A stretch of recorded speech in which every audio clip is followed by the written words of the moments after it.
नमस्कार, बहुत स्वागत है आपका। आप देख रहे हैं सुदर्शन मध्य प्रदेश और मैं हूं आपके साथ दिव्या माधवानी। बुलेटिन की शुरुआत करेंगे मध्य प्रदेश की हेडलाइंस के साथ। कृषि मंत्री खेत में जुताई कर किसानों के साथ उन्होंने किया काम। विदिशा में बोले, मैं सिर्फ मंत्री नहीं, एक किसान भी हूं। पीएम मोदी के भोपाल दौरे की तैयारियां तेज, बीजेपी पदाधिकारियों की बैठक हुई आयोजित। महिला शक्ति का ऐतिहासिक प्रदर्शन, पीएम मोदी की सुरक्षा में 3000 जवान तैनात। अब खबरें विस्तार से। प्रधानमंत्री नरेंद्र मोदी के प्रस्तावित भोपाल दौरे को लेकर भारतीय जनता पार्टी ने तैयारियों का आगाज कर दिया है। इसी सिलसिले में आज भोपाल जिले के भाजपा पदाधिकारियों की अहम बैठक हुई, जिसमें पार्टी के बड़े नेता मौजूद रहे। बैठक में प्रदेश अध्यक्ष वीडी शर्मा, संगठन महामंत्री हितानंद शर्मा, प्रदेश प्रभारी महेंद्र सिंह, मंत्री विश्वास सारंग और जिला अध्यक्ष रविंद्र यति समेत कई वरिष्ठ पदाधिकारी शामिल हुए। इस दौरान प्रधानमंत्री के दौरे को लेकर रूपरेखा पर विस्तार से चर्चा हुई। कार्यक्रम को लेकर जिला पदाधिकारियों को जिम्मेदारियां भी सौंपी गई और हर स्तर पर तैयारियों को दुरुस्त करने के निर्देश भी दिए गए। पार्टी का फोकस है कि प्रधानमंत्री का ये दौरा पूरी तरीके से सफल हो, जिसमें सरकार की उपलब्धियों को जनता के सामने रखा जा सके। प्रधानमंत्री आ रहे हैं, बड़ी बैठक आज अभी भोपाल जिले की बड़ी बैठक संपन्न हुई है। हम सबका सौभाग्य है कि भारत के प्रधानमंत्री, दुनिया के लोकप्रिय नेता माननीय प्रधानमंत्री नरेंद्र मोदी जी 31 तारीख को पुण्य श्लोक देवी अहिल्याबाई होलकर के 300वीं जन्म जयंती के अभियान के कार्यक्रम में यहां पर पधार रहे हैं। भारी उमंग उत्साह की व्यापक तैयारियां उनके स्वागत की और कार्यक्रम के भव्यता के लिए भोपाल और प्रदेश के सभी कार्यकर्ता इस तैयारी में जुट गए हैं। और एक विशेष तौर पर मैं आपको बताना चाहता हूं कि ये जो हमारा सम्मेलन 2 लाख मातृशक्ति का, नारी शक्ति का, उन बहनों का जिन्होंने स्वरोजगार के लिए देश के अंदर, प्रदेश के अंदर अपनी भूमिका निभाई है, स्व सहायता समूह की बहनों से लेकर इस दिशा में काम करने वाली बहनें, जो माननीय प्रधानमंत्री जिन्हें संबोधित करेंगे। केंद्रीय कृषि मंत्री शिवराज सिंह चौहान ने अपने संसदीय क्षेत्र विदिशा में खेत की जुताई कर किसानों के बीच एक बार फिर से अपनी कड़ी मेहनत और जुड़ाव का परिचय दिया। मंत्री ने कहा कि वो सिर्फ मंत्री नहीं बल्कि एक किसान भी हैं। शिवराज सिंह चौहान ने कहा कि जब तक खेत में मेहनत नहीं करते तब तक किसान की तपस्या का सही अंदाजा नहीं लगाया जा सकता। उन्होंने बताया कि आज उन्होंने अपने खेत में बेड तैयार किए हैं ताकि अगस्त महीने में टमाटर की खेती की जा सके। कृषि मंत्री ने सभी किसानों की मेहनत को नमन करते हुए कहा कि किसान ही देश के अन्न भंडार को भरते हैं और खाद्य सुरक्षा को सुनिश्चित करते हैं। भोपाल में 31 मई को एक ऐतिहासिक नजारा देखने को मिलेगा, जब प्रधानमंत्री नरेंद्र मोदी देवी अहिल्याबाई होलकर की 300वीं जयंती के अवसर पर आयोजित महिला सम्मेलन में शामिल होंगे। जम्बूरी मैदान में होने वाले इस भव्य आयोजन में 1 लाख से ज्यादा महिलाओं की शामिल होने की उम्मीद है। इस पूरे कार्यक्रम की खास बात तो ये है कि मंच संचालन से लेकर ट्रैफिक, मीडिया और सुरक्षा व्यवस्था तक की कमान सिर्फ महिलाओं के हाथों में होगी। पीएम मोदी की सुरक्षा को लेकर प्रशासन पूरी तरीके से सतर्क है। करीब 3000 पुलिस जवानों को तैनात किया गया है। भोपाल पुलिस कमिश्नर खुद सुरक्षा की तैयारियों की निगरानी कर रहे हैं। शहर के बाहर कड़े चेकिंग पॉइंट्स बनाए गए हैं। होटलों और सार्वजनिक स्थलों पर सर्च ऑपरेशन भी चलाया जा रहा है। वहीं ड्रोन जैसे उड़ने वाले उपकरणों पर भी सख्त पाबंदी लगाई गई है। आयोजन को लेकर राजधानी में खासा उत्साह है। आगामी कार्यक्रम को लेकर के पुलिस ने व्यापक तैयारियां की हैं। सुरक्षा व्यवस्था के मद्देनजर जो भी उसके एसओपी है, जो निर्धारित प्रक्रिया है, उसका पालन सुनिश्चित कराया जा रहा है और साथ ही साथ इसकी जो संबंधित जो जांच और अलग अलग प्रिवेंटिव जो कार्रवाइयां हैं, पुलिस ने शुरू कर दी है। इसमें क्या पैरामीटर तय किया गया है, कितने किलोमीटर तक के दायरे में? इसमें जब कभी भी विशिष्ट सुरक्षा प्राप्त व्यक्ति का इस तरह का सुरक्षा से जुड़े जो मुद्दे होते हैं, उसमें एक निर्धारित प्रक्रिया के अनुसार जो महत्वपूर्ण संवेदनशील स्थानों की जांच, खासतौर पे बाहर से ऐसे शहरों में हम जानते हैं कि जो भोपाल जैसे शहर में लाखों की संख्या में फ्लोटिंग पॉपुलेशन है जो प्रतिदिन दूसरे शहरों से आती है, बहुत सारे लोगों का। तो इन सारे बिंदुओं को ध्यान में रखते हुए पुलिस की पूरी जांच की जाती है और पुलिस की जो एसओपी है इन बिंदुओं के इर्द गिर्द केंद्रित होती है। इसमें ड्रोन कैमरा वगैरह भी प्रतिबंध बलून उसके लिए एक निर्धारित प्रक्रिया है जिसका पालन सुनिश्चित किया जाता है और इन्हें प्रतिबंधित किया जाता है। महिलाओं को लेकर भी कहा जा रहा है कि महिलाओं के आत्मसुरक्षा की कामना है। चूँकि ये पूरा जो कार्यक्रम है महिला सशक्तिकरण को केंद्रित रख करके किया गया है, इसमें महिलाओं की सशक्तिकरण को केंद्र में रखकर ही कार्यक्रम का पूरा ताना बाना है, इसलिए इसमें सुरक्षा व्यवस्था के मद्देनज़र भी महिलाओं की महत्वपूर्ण भूमिका होगी और कई महत्वपूर्ण जगहों पर महिलाओं के हाथ में कमान होगी और महत्वपूर्ण सुरक्षा की जिम्मेदारी भी होगी। ग्लोबल इन्वेस्टर्स समिट को लेकर नेता प्रतिपक्ष उमंग सिंघार ने कई सवाल उठाए। उमंग सिंघार ने कहा कि 3 महीने बीत चुके हैं लेकिन अब तक ये साफ नहीं हो पाया कि मध्य प्रदेश को वास्तव में कितना निवेश मिला। उन्होंने तंज कसते हुए कहा कि इन्वेस्टर्स समिट एक इवेंट बनकर रह गई है जहां शादी के कार्ड की तरह न्योते बांटे गए लेकिन दूल्हा दुल्हन यानी निवेशक और निवेश कहीं नजर ही नहीं आ रहे। साथियों, प्रदेश में हमेशा मुख्यमंत्री जी बड़ी बड़ी बातें करते हैं निवेश को लेके।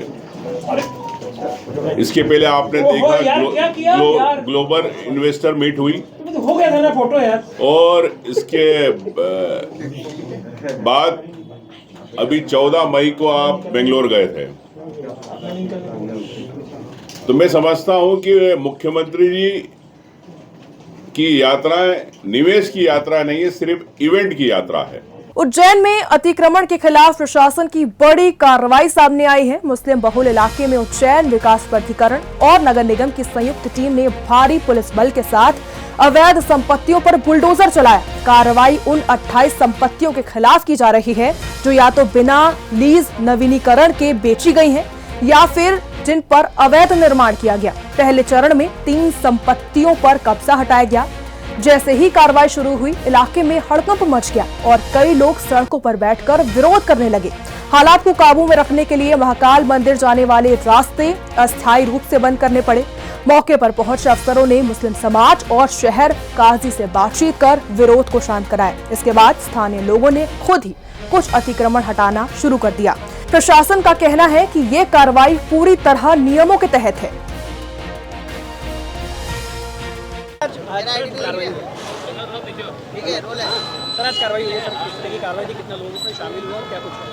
ये यूडीए ने बेसिकली कल पत्र दिया था जिसमें महाकाल के पास जो बेगमबाग क्षेत्र है वहाँ पर कुछ मकान जो उनका पोजीशन लिया जाना था, उसी क्रम में हम लोग लगभग 150 की पुलिस फोर्स के साथ मैं यहाँ मौजूद हूँ।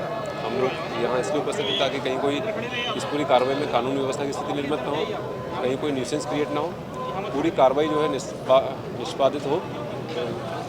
इस प्रोग्राम में हम लोग यहाँ उपस्थित हैं। सर क्या कोई विरोध इसमें हुआ है?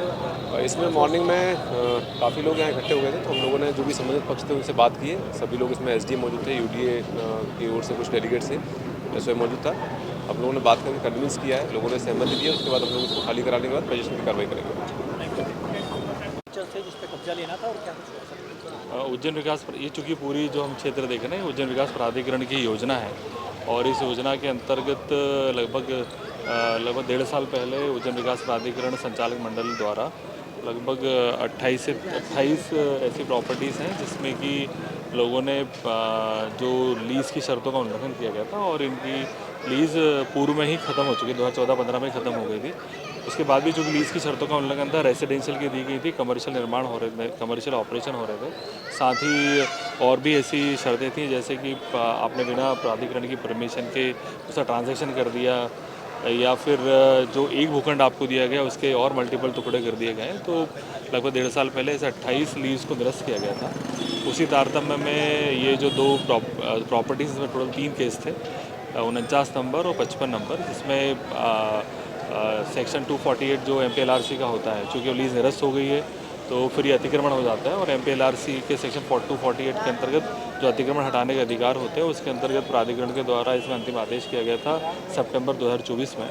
उस आदेश के बाद चूँकि प्रकरण न्यायालय में चला और न्यायालय के द्वारा माननीय उच्च न्यायालय के द्वारा उसमें जो स्टे था वो वेकेट हुआ और उसके पश्चात आज आप देख रहे हैं कि 49 और 55 नंबर में पुलिस प्रशासन के और नगर निगम के साथ में सामान को हटाते हुए और जो वहाँ के रहवासी हैं, क्योंकि आप देख रहे हैं कि सारा अभी भी कमर्शियल ऑपरेशन हो रहा है, उस कमर्शियल ऑपरेशन को रोककर फिर विकास प्राधिकरण पूरी टीम के द्वारा वो सामान हटा के उसका रिमूवल किया। सर ऐसे अभी कितने स्ट्रक्चर बाद में अभी कब्जा लिया? चूँकि मैंने बताया कि 1.5 साल पहले ऐसे टोटल 28 प्रॉपर्टीज़ हैं। स्ट्रक्चर यदि हम देखें, चूँकि उसके मल्टीपल पार्ट्स हो चुके हैं, तो ऐसे स्ट्रक्चर लगभग 55-60 है, जिसके कि 1.5 साल पहले प्राधिकरण ने पूरी सुनवाई करके संचालक मंडल के द्वारा उन सभी की लीज निरस्त की गई है। लीज निरस्त किए जाने के पश्चात विभिन्न न्यायालयों में प्रकरण चल रहे हैं और कुछ पर 248 की जो कार्रवाई है वो प्रगतिरत है। Thank you. मध्य प्रदेश के शाजापुर जिले के शुजालपुर में एक दर्दनाक सड़क हादसा हुआ है। जेठड़ा जोड़ आष्ठा रोड पर एक निजी बस और बाइक की टक्कर में 2 लोगों की मौत हो गई। को बता दें कि एक व्यक्ति भी गंभीर रूप से घायल हो गया। जानकारी के अनुसार एक बाइक पर 3 लोग सवार थे, तभी अचानक बस ने बाइक को टक्कर मार दी। इस भीषण हादसे में 2 लोगों की मौत की खबर है, जबकि घायल को प्राथमिक इलाज के लिए शुजालपुर के पीएम अस्पताल में भर्ती कराया गया। पुलिस ने मामला दर्ज कर मामले की जांच शुरू कर दी है। भोपाल में अपहरण के बाद एक युवक की हत्या कर उसके शव को बॉक्स में भरकर फेंक दिया गया। मृतक की पहचान लालू अर्जुन यादव के रूप में हुई है, जिनका शव बिल्किसगंज इलाके से बरामद हुआ है। परिजनों का कहना है कि लालू यादव को कुछ दिन पहले मिलने के बहाने बुलाया गया था और फिर उनकी हत्या कर दी गई। आक्रोशित परिजनों ने कमला नगर थाने के बाहर सड़क पर जाम भी लगा दिया और पुलिस पर कार्रवाई की लापरवाही के गंभीर आरोप लगाए हैं।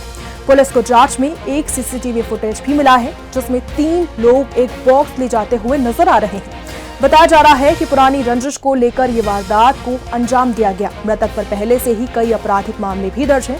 पुलिस फिलहाल मामले की जांच में जुटी है। थाना कमला नगर में एक गुम इंसान लालू अर्जुन यादव का कायमी थी, उसी के जांच में थाना कमला नगर लगातार प्रयास कर रही थी और अभी फ़िलहाल में पता चला है कि थाना बिल्किसगंज में स्टॉप डैम है वीरपुर ग्राम में, वहाँ पर एक बॉडी मिली है और ऐसी सूचना प्राप्त हो रही है कि वो जो गुम इंसान थाना कमला नगर में पंजीबद्ध है उसी की, तो थाना बिल्किसगंज में मर्ग कायम करके आगे की कार्रवाई की जा रही है। जैसे ही हमारे पास में यहाँ डायरी आती है फिर आगे की कार्रवाई की जाएगी। घर वालों का आरोप है कि कोई रेस्टोरेंट संचालक है, उसने प्रेम करने की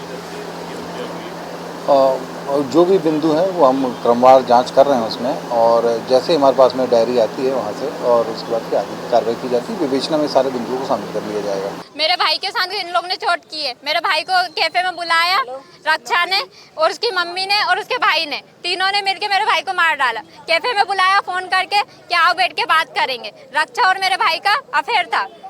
उन लोग ने कैफे में बुलाया, कैफे में बुला के और उसके साथ दुर्घटना की। इन लोग ने मार कूट के और बॉक्स में भर के और उसमें फेंक दिया केरवे डैम में। कौन है रक्षा?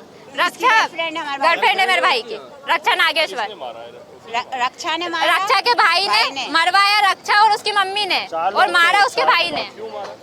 क्योंकि उसके भाई बहन से मेरे भाई का अफेयर था। वो दोनों 8 साल से रिलेशनशिप में थे और उसके रक्षा भी मेरे घर आए दिन आती थी 8 साल से। आपको कैसे पता चला कि उसने मारा? वो फोन पर बात कर रहा था। वीडियो रिकॉर्डिंग में देखा हम लोग ने। वीडियो रिकॉर्डिंग में पहले बात तो पहले फोन आया शुभम का, जब भैया घर पे ही थे तो उनने फोन उठाया तो बोलते आ भाई तुझसे तो कुछ मिलने अपन बैठ के बात करते हैं। तो उनने कहा कि मैं अभी नहा के आ रहा हूँ। फिर उनने शाम को नहाए माए और नहा के फिर वो चले गए। वो 11 तारीख के पहले पता चला, उसको ढूंढने भी गई थी वो। हाँ सब कुछ है उसमें साफ दिख रहा है कि भैया को कैफे में गए, लेकिन भैया कैफे में से बाहर आए नहीं। बाहर से भी उनकी लाश आई है, वो नहीं आए जिंदा वापस। हमने देखा है, मेरे पास वीडियो भी है, फोटो भी है, रिकॉर्डिंग भी है, सब है हमारे पास, पूरे सबूत है। हम ये चाहते हैं कि उसके पूरी फैमिली को फांसी की सजा होनी चाहिए, वो भी हमारे सामने। उनको सजा नहीं ये पुलिस वाले अभी तक नहीं लेके आए। आज 5 दिन हो गए उनके घर वालों, उनके घर वालों को अभी तक लाना था ना। अगर उनको सजा नहीं मिली तो हम यहाँ पे जान दे देंगे अपनी, क्योंकि मेरा एक ही भाई है। मेरी मम्मी हॉस्पिटल में पड़ी हुई है। हॉस्पिटल में हमारी मम्मी हम लोग को सीरियस हमारी मम्मी। हमें बस इंसाफ चाहिए और कुछ नहीं चाहिए, और इंसाफ में हमें उन लोगों की फांसी चाहिए। हमारे इंसान गए। फिलहाल के बुलेटिन में बस इतना ही। मध्य प्रदेश की तमाम खबरों के लिए देखते रहिए सुदर्शन न्यूज। जय।